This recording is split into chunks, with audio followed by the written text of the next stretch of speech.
Itana est une citoyenne engagée pour la démocratie, pour l'état de droit et pour les droits humains. Pelagie Itana est médecin dans la vie active et elle est aussi une femme politique engagée depuis environ 3 décennies, un peu plus de 3 décennies, c'est-à-dire depuis qu'elle était étudiante, elle se battait déjà pour les causes justes. Il y a tellement de souvenirs. Pierre Mambundu est mon maître politique, c'est lui qui m'a formé.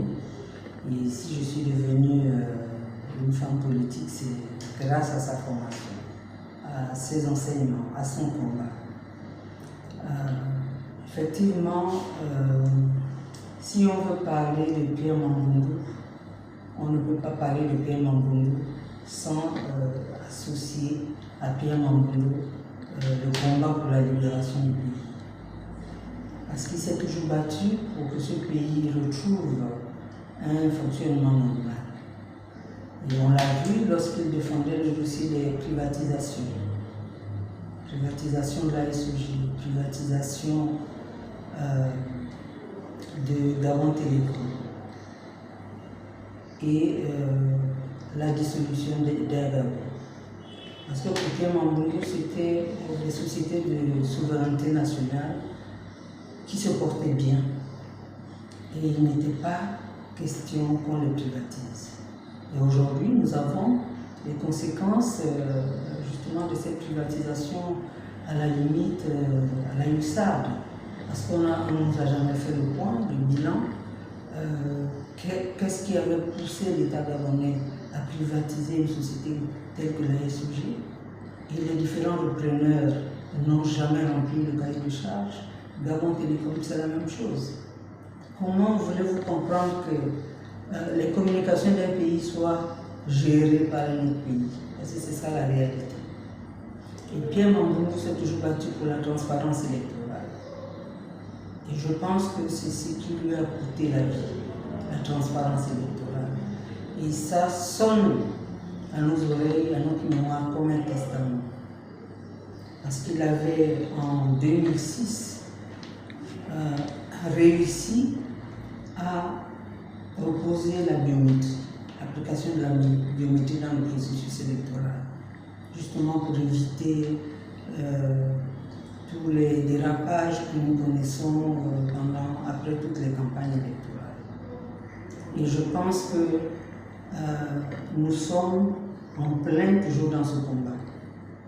Depuis 30 ans, nous luttons, un peu plus de 30 ans, c'est-à-dire depuis les années 90, c'est toujours le même débat, la transparence électorale. Et nous avons un camp qui s'est résolu à faire bloc pour qu'il n'y ait pas de transparence électorale. En tant que front, parce qu'il faut dire que je suis aussi membre du front, des citoyens pour la transparence électorale, nous avions en son temps proposé des amendements pour la rédaction du code électoral, pour éviter tout ce à quoi nous assistons. Personne ne nous a écoutés.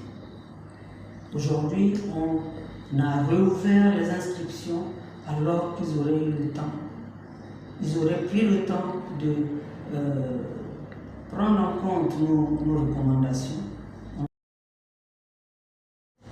d'un système qui a survécu au 30 août, 2023. Et ce même système garde les mêmes réflexes. Nous savons que cette prolongation cache la fraude déjà. Pourquoi s'être précipité alors que le CTRI avait la possibilité de prolonger son mandat d'1 année? Parce que à notre entendement, la principale cause du coup d'État était bien les élections. Sauf s'il y avait une autre cause cachée qu'on n'a pas dévoilée. Mais si la question concernait les élections, alors tous les débats devaient se cristalliser autour de la question électorale. Et nous avions certainement eu tort de penser que le CTRI allait, pour une fois, remettre cette institution dans les normes. Malheureusement, nous constatons, pour le regretter, que les mêmes méthodes sont toujours applicables et restent en vigueur. Je vois bien que vous suivez l'actualité et les commentaires en off. Vous savez, on se bat pour un état de droit, que cet état retrouve un peu de bon sens. Et la parole donnée est sacrée chez les Africains. À l'époque, on n'avait pas de mémo à signer ou quoi que ce soit. C'était la parole donnée. Et la parole est sacrée. Quand on repart dans les Écritures, on dit au commencement était la parole. Ça veut dire que la parole d'un homme d'État est plus qu'une signature. Monsieur Oligui Nguema, pour ne pas le citer, a été ministre de la Défense et ministre de l'Intérieur. Leur propre charte qu'ils ont adoptée de manière unilatérale le stipulait. Ce n'est pas nous qui avons écrit cette charte-là, c'est bien le CTRI. Et pourquoi les autres membres du gouvernement ont été privés de leur participation à l'élection présidentielle? Et lorsque le débat a été ouvert, M. Oligui a fait modifier la charte de manière unilatérale. Parce qu'il faut dire que la charte est comme une loi, c'est une loi. C'est une loi puisqu'il avait mis à plat toutes les institutions, donc elle avait force de constitution.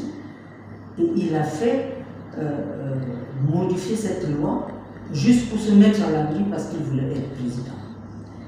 Et pour être surabondant, son discours inaugural du 4 septembre 2023 était clair. Il disait qu'il n'allait pas se présenter parce qu'il est consultable, hein, il est sur toutes les plateformes, vous pouvez vous-même aller regarder. Il devait rendre le pouvoir aux civils au terme de la transition. Or, qu'est-ce que nous remarquons? Nous remarquons les manœuvres pour conserver le pouvoir. Donc, il y a un parjure, en réalité. Sa candidature ne devait pas être validée. Parce que nous allons certainement, les citoyens vont certainement réagir par rapport à cette validation-là. Sur quelle base sa candidature a été validée, puisqu'il a fait partie d'un gouvernement, puisqu'il a donné sa parole le 4 septembre. Ce sont des candidatures. Bon, pour le troisième, je n'ai pas beaucoup de certitude parce que ce n'est pas un acteur politique connu. Mais pour monsieur Alain-Claude Bilizé, pour Stéphanie Loto et Brice Clotaire Nguema, mais c'est une candidature pédégiste. C'est pédégiste, c'est des gens de la même maison. Parce que souvenons-nous que lors d'un passage au Parlement, M. Bilizé avait dit que le PDG n'entend pas passer le relais à l'opposition. Ben, on y est. Donc on fait toutes les manœuvres en réalité pour mélanger, comme on dit, le langage des réseaux sociaux, mélanger la tête des gens, mais en réalité, M. Claude Bilizé est un PDG, ce n'est pas parce qu'il vient de démissionner qu'il n'en est pas un. Donc, pour nous, il faut que le ministère de l'Intérieur revoie les choses, parce que sinon, c'est demander au gouvernement d'aller voter pour une seule candidature. En tant que citoyenne et en tant que présidente du Front des citoyens pour la transparence électorale, Je pense qu'il faut donner la chance à tout le monde. Il faut donner la chance à tout le monde. C'est vrai qu'il y a des préalables, c'est-à-dire des pièces à fournir. Mais je pense que là, on a un double emploi. Parce que lorsqu'on parle de la pièce du père et de la mère, alors que dans nos actes de naissance, on a déjà cette filiation qui est mise en évidence. Lorsqu'on parle du père, coutume interne, mère, coutume interne, normalement, cette restriction-là ne devrait pas avoir lieu. Et ça ne pouvait pas être un motif de rejet. Je vais un peu expliquer parce que je suis depuis très longtemps dans le sillage politique. Lorsqu'on déposait à l'époque des dossiers de candidature, en fait, au cours de la première plénière, qui est la réunion qui consiste à l'examen des dossiers, on donne un délai aux candidats pour venir compléter leur dossier.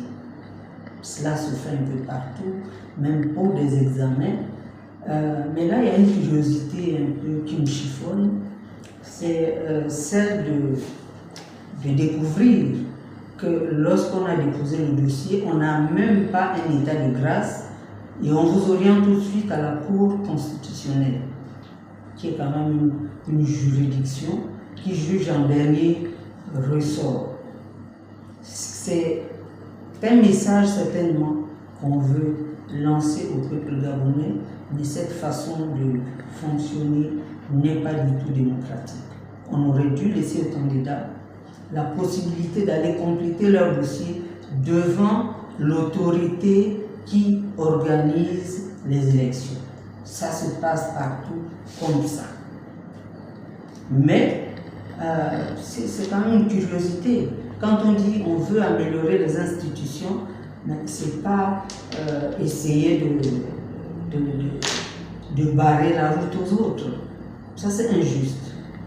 Moi, je veux bien qu'ils remplissent les conditions pour candidater, mais en même temps, on découvre un fonctionnement un peu peut-être militaire, puisqu'on a vu le président exhiber les numéros du 5 Bolt. Est-ce que cela doit vraiment intégrer l'organisation des élections présidentielles, qui est une élection capitale? On ne doit pas la prendre à la légère. Et pour éviter qu'il y ait des remous, il faut vraiment que le gouvernement revoie sa copie. Parce que nous savons aussi que le fait d'envoyer les dossiers à la Cour nous laisse penser qu'il y a déjà des vices qui sont mis pour barrer la route aux autres. Et surtout quand on connaît la filiation du candidat Brice Clotaire Oligui-Nguema et du président de la Cour constitutionnelle. Il faut arrêter de faire de la manipulation. Tous les Gabonais ont le droit de prétendre à diriger le Gabon et ils doivent avoir les mêmes chances. C'est vrai pour M. Yama, c'est bien dommage qu'il n'ait pas pu produire à temps, mais il devait avoir la possibilité de, s'il retrouve la pièce justificative, la pièce manquante, pouvoir déposer cette pièce-là au niveau du ministère de l'Intérieur. Et pour rappel, vous voyez moi je me suis levé contre cette constitution parce qu'on savait qu'il y avait vraiment des failles dans la constitution qui nous avait été proposée. Et là, ce sont les conséquences d'une loi qui a été à la limite écrite de manière unilatérale, puisqu'ils n'ont même pas accepté les amendements. Mais pour les élections futures, moi je m'appesantirai d'abord sur l'élection présidentielle, parce que c'est celle-là qui va nous donner l'orientation pour le Gabon. Et j'appelle la population à la vigilance parce que nous avons déjà constaté beaucoup d'anomalies dans les appels à candidature, dans les manipulations de masse par l'argent, de cotisation. Il faut que le peuple se ressaisisse parce que celui qui paye le prix est le peuple. Et surtout à l'endroit de la jeunesse. Cette jeunesse qui n'a plus le droit de rêver a une fonction plus prestigieuse. Parce que tout ce qui leur reste à faire, c'est intégrer un corps d'armée, c'est conduire un taxi, c'est écailler le poisson, c'est aller vendre le moutouki, c'est ce qui leur est réservé. Alors, ils doivent prendre conscience des enjeux. C'est bien de prendre 5 000, 10 000 ou se faire transporter pour aller adouber un candidat, mais qu'ils pensent à leur avenir, qu'ils pensent que ce sont eux qui vont être la relève de demain. Et pour développer le pays, nous avons besoin de cadres bien formés. Pas parce qu'on parle de l'entrepreneuriat. Vendre le moutouki n'est pas faire de l'entrepreneuriat. Conduire un taxi, ce n'est pas de l'entrepreneuriat. L'entrepreneuriat, c'est un terme qui est plus spécifique, mais pas le genre de business qu'on voudrait imposer à nos enfants. Parce qu'en définitive, ce qu'on veut développer au Gabon, c'est une caste. Ça veut dire que les plus nantis vont pouvoir être succédés par leurs enfants qui font de bonnes études, qui sont envoyés dans les meilleures écoles du monde, alors que eux, qui servent de l'État électoral, ils n'auront pas d'autre choix que d'intégrer l'armée. Bon, je ne dis pas que l'armée n'est pas un corps d'élite, mais si encore il y avait des réformes là-bas, on peut dire que quelqu'un avec un master 2 peut intégrer l'armée pour faire telle ou telle spécialisation dans l'armée. Mais si c'est pour être homme de troupe, non. Il faut vraiment qu'on essaye de revoir notre copie à ce niveau. Pour terminer, le peuple doit être... nous savons que le peuple a toujours voté pour le candidat de l'opposition depuis 1990. Ça a toujours été comme ça. Mais malheureusement, l'armée nous a toujours empêchés. Et c'est la même armée qui se veut aujourd'hui être l'alternative, la solution pour le développement du Gabon.